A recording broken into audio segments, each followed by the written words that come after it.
नमस्कार, आप देख रहे हैं आर्या न्यूज और मैं हूं आपके साथ पवन पांडे। स्वागत है आपका स्वर्णिम मध्य प्रदेश छत्तीसगढ़ में। और बड़ी खबर के साथ बुलेटिन का आगाज करते हैं। प्रदेश के मुख्यमंत्री शिवराज सिंह चौहान बीजेपी की गोरखपुर क्षेत्र की जन विश्वास यात्रा को हरी झंडी दिखाने बलिया पहुंचे और इस दौरान मुख्यमंत्री शिवराज ने कहा कि उत्तर प्रदेश को 15 वर्षों तक लूटा गया। पहले माफिया के भरोसे सरकार चलती थी, अब प्रधानमंत्री नरेंद्र मोदी और मुख्यमंत्री योगी आदित्यनाथ की डबल इंजन की सरकार विकास की नई गाथा लिख रही है। प्रदेश सर्वश्रेष्ठ राज्य बनने की ओर अग्रसर है। जन विश्वास यात्रा को हरी झंडी दिखाने पहुंचे शिवराज ने जंगल के शिकारी की कहानी सुनाते हुए समाजवादी पार्टी पर तीखा हमला किया। उन्होंने कहा कि बबुआ आएंगे और दाना डालेंगे, इसके बाद चाचा आकर शिकार करेंगे। ऐसे लोगों के झांसे में मत आना। बलिया में टीडी कॉलेज के मैदान में आयोजित एक जनसभा में उन्होंने कहा कि आजादी थाली में नहीं मिली थी, कांग्रेस ने आजादी का गलत इतिहास पढ़ाया। मंगल पांडे, राजगुरु, चंद्रशेखर आजाद, सुभाष चंद्र बोस, वीर कुंवर सिंह, भगत सिंह जैसे बलिदानियों को भुला दिया गया था। प्रधानमंत्री नरेंद्र मोदी ने राष्ट्रीय गौरव को जगाया और आजादी का जश्न मनाया। सीएम शिवराज सिंह चौहान ने कहा कि मोदी और योगी के बिना अयोध्या में श्री राम मंदिर और काशी में नव्य भव्य बाबा विश्वनाथ धाम बनना संभव नहीं था। अब राहुल बाबा त्रिपुंड लगा रहे हैं, प्रियंका गंगा नहा रही हैं। योगी सरकार की उपलब्धियां गिनाते हुए उन्होंने कहा कि सपा सरकार में हुए घोटालों की जांच शुरू कर दी गई है और प्रदेश में गुंडों का सफाया कर दिया गया है। अपराधी कांप रहे हैं। सीएम शिवराज ने जनता से मुखातिब होते हुए सवाल किया कि आप बताइए, क्या मोदी जी और योगी जी ना होते तो उत्तर प्रदेश में राम मंदिर का निर्माण हो सकता था? क्या योगी जी ना होते तो गुंडा राज खत्म हो सकता था?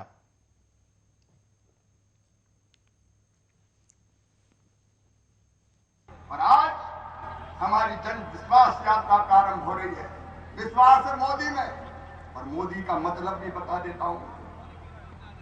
मोदी और योगी का मतलब, मोदी मतलब MODI। एम का मतलब मजबूत नेतृत्व है कि नहीं? मजबूत नेतृत्व, अरे जोर से बताओ, है कि नहीं?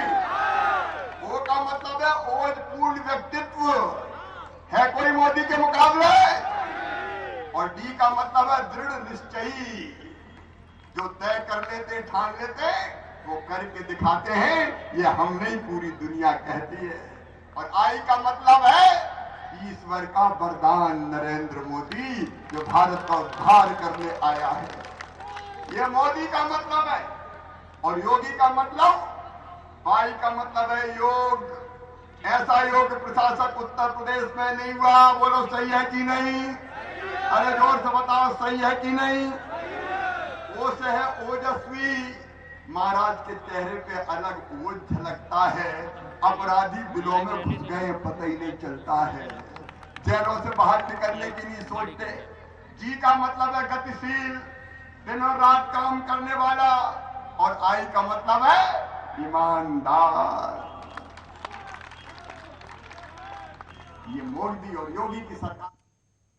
तो वहीं मध्य प्रदेश के गृह मंत्री नरोत्तम मिश्रा ने कांग्रेस के पूर्व अध्यक्ष राहुल गांधी पर करारा हमला बोला है। उन्होंने माइक्रो ब्लॉगिंग साइट ट्विटर पर राहुल गांधी पर निशाना साधते हुए लिखा कि मुट्ठी भर है, डरपोक है, असत्य की राह पर चल रहे हैं, सावधान रहना, ये सब देश तोड़ने वालों की राह पर आगे बढ़ रहे हैं।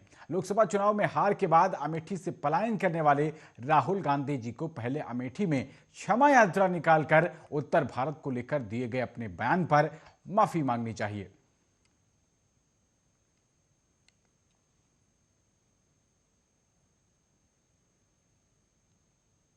ने एक तुकबंदी की है।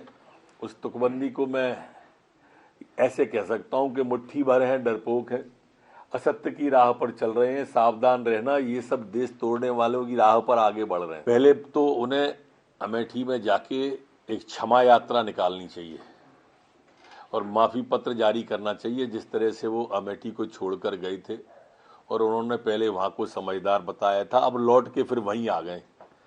माफीनामा उन्हें अमेठी की जनता से और उत्तर प्रदेश की जनता से मांगना चाहिए, उत्तर भारत के लोगों से।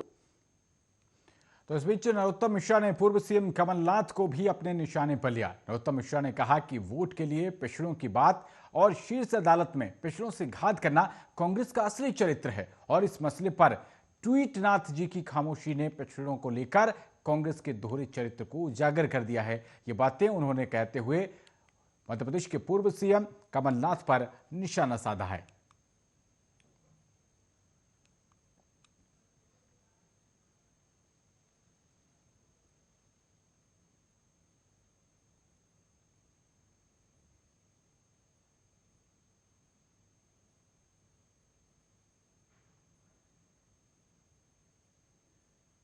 में ट्वीटनाथ जी का एक शब्द भी इस ओबीसी के बारे में नहीं निकला है। अब ये इससे इनकी मानसिकता समझ में आती है। बिस्तर पर पड़े पड़े लगातार ट्वीट करने वाले 24 घंटे में एक शब्द नहीं आया। दोहरा चरित्र कांग्रेस का इसी से उजागर हो गया है। वोटों की खातिर पिछड़ों की बात करने वाले और शीर्ष अदालत में पिछड़ों से घात करने वाली ये कांग्रेस पार्टी है, जो अब प्रमाणित हो गया है। इनका तो वैसे भी चरित्र तभी समझ में आ गया था जब उन्होंने आदरणीय अरुण यादव जी को दरकिनार किया था।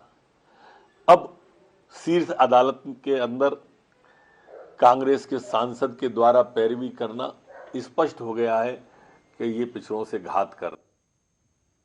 मध्य प्रदेश विधानसभा का शीतकालीन सत्र आज सोमवार से शुरू हो रहा है और सत्र में नई व्यवस्था लागू की जा रही है, जिसके मुताबिक लिखित वाले प्रश्न और उसके उत्तर नहीं पढ़े जाएंगे ताकि समय की बचत हो सके। विधानसभा सत्र को लेकर रविवार को सर्वदलीय बैठक विधानसभा में विधानसभा अध्यक्ष गिरीश गौतम की उपस्थिति में हुई और इस बैठक में कांग्रेस की ओर से नेता प्रतिपक्ष कमलनाथ, सज्जन वर्मा, एनपी प्रजापति और वहीं सत्ता पक्ष की ओर से संसदीय कार्य मंत्री डॉक्टर नरोत्तम मिश्रा, मंत्री अरविंद भदौरिया ने हिस्सा लिया और इस बैठक में आगामी सत्र को लेकर चर्चा भी हुई।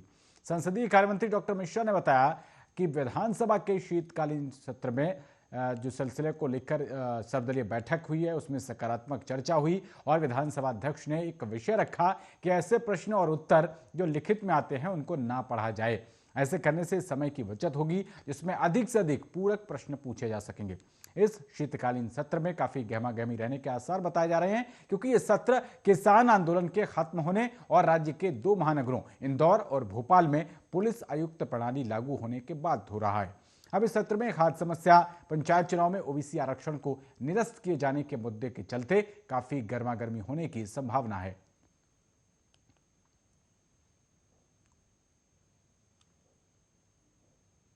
के लिए सहमत है।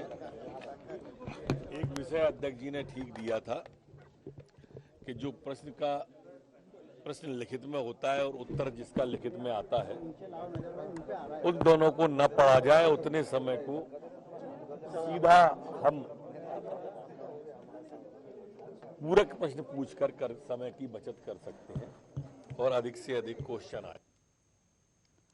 बुलेटिन में आगे बढ़ते हैं। केंद्र सरकार के कृषि कानून विरोधी आंदोलन का प्रमुख चेहरा रहे भारतीय किसान यूनियन के प्रवक्ता राकेश टिकैत छत्तीसगढ़ के प्रवास पर हैं और एक निजी कार्यक्रम में शामिल होने आए टिकैत ने कांग्रेस के स्थानीय नेताओं, किसान संगठनों के प्रतिनिधियों और सिख संगठनों से मुलाकात की।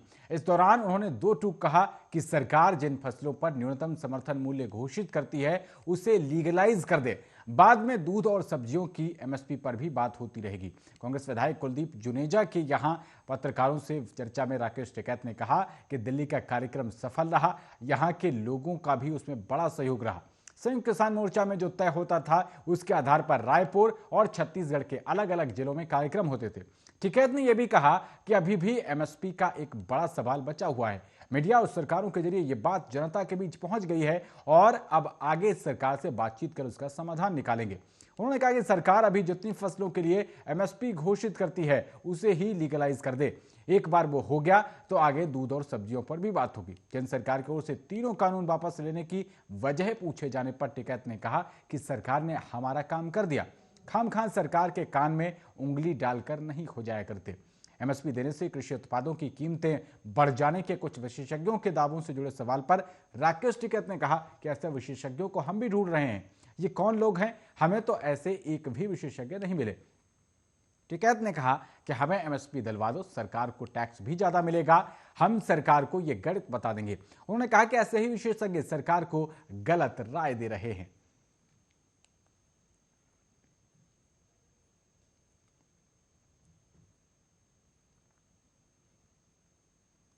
तो वहीं मतदान से एक दिन पहले पूर्व मुख्यमंत्री डॉक्टर रमन सिंह और पूर्व मंत्री अजय चंद्राकर के बयानों के बाद राजनीतिक बयानबाजी तेज हो गई है।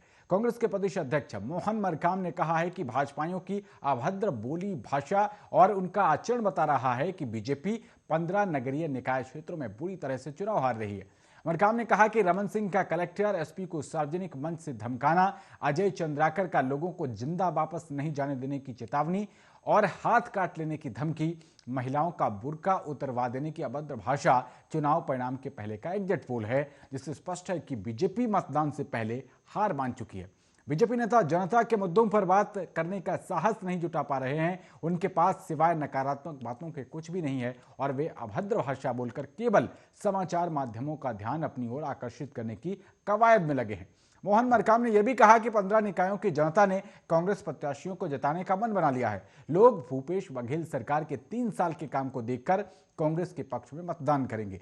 कांग्रेस अध्यक्ष मोहन मरकाम ने कहा कि अभी चुनाव में बीजेपी के पास मुद्दा नहीं है, कोई भी विजन, कोई भी एजेंडा नहीं है, इसलिए बीजेपी अपनी चुनाव अपील में मोदी के चेहरे को आगे रखकर वोट मांग रही है। उन्होंने कहा कि पूरे देश में मोदी सरकार के खिलाफ नाराजगी है। मोदी को चुनावी चेहरा बनाकर बीजेपी अपने पैर में कुल्हाड़ी मार रही है।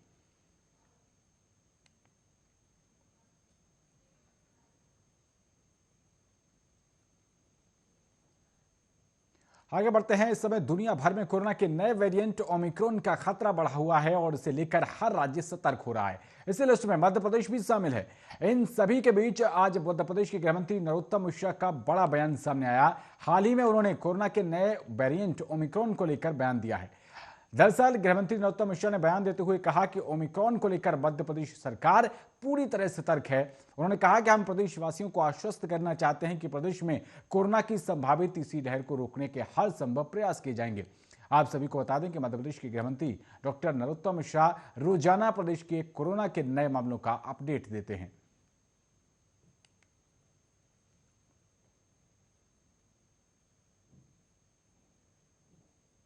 ओमिक्रॉन के बारे में अलग अलग प्रकार की अलग अलग भविष्यवाणियां और घोषणाएं हो रही हैं, जिसमें कुछ विज्ञान जगत से हैं, कुछ काल्पनिक भी हैं। लेकिन मध्य प्रदेश की सरकार इसमें पूरी तरह से एहतियात बरत रही है। हम 60,000 के लगभग रोज सैंपल ले रहे हैं। ओमिक्रॉन हो या कोई कोरोना हो, उसका फर्म वहीं पर कुचल देंगे, उठने नहीं देंगे। हमारी कोशिश है कि तीसरी लहर को हम मध्य प्रदेश में प्रवेश नहीं करने। वहीं छत्तीसगढ़ में विदेशों से आवाजाही के बीच कोरोना संक्रमण के नए वेरिएंट ओमिक्रॉन की आशंका बरकरार है। रविवार को रायगढ़ में एक ऐसे व्यक्ति में कोरोना संक्रमण की पुष्टि हुई है जो कनाडा से लौटा है। स्वास्थ्य विभाग ने यह नमूना जीनोम सीक्वेंसिंग के लिए भुवनेश्वर भेजा है और प्रदेश में 27 नवंबर से 18 दिसंबर तक 1000 से भी ज्यादा लोग विदेशों से आ चुके हैं। उनमें 6 लोगों में कोरोना संक्रमण पाया गया है। बिलासपुर के 2 मुसाफिरों की जीनोम सीक्वेंसिंग रिपोर्ट भी आ गई है और उनमें ओमिक्रॉन वेरिएंट की मौजूदगी नहीं मिली है, लेकिन अभी तक 4 नमूनों की रिपोर्ट का इंतजार है। प्रशासन का दावा है कि उन्होंने विदेशों से लौटे लोगों को होम क्वारंटीन कर दिया है और उनके संपर्क में आए लोगों की भी जांच की गई है। छत्तीसगढ़ में रविवार को 11,183 सैंपल्स की टेस्टिंग हुई और इनमें से 21 लोगों में कोरोना संक्रमण की पुष्टि हुई है। सबसे ज्यादा 9 मामले रायपुर में सामने आए हैं और इसके बाद रायगढ़ में 5 और दुर्ग जिले में 3 नए मामलों की पुष्टि हुई है। रविवार को कोरोना से किसी मौत की रिपोर्ट सामने नहीं आई है।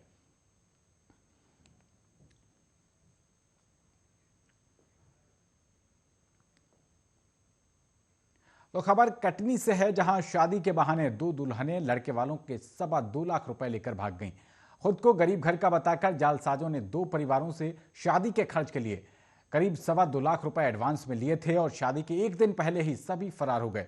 पुलिस ने दुल्हनों की फर्जी मामा, मां और 2 दलालों को गिरफ्तार किया है।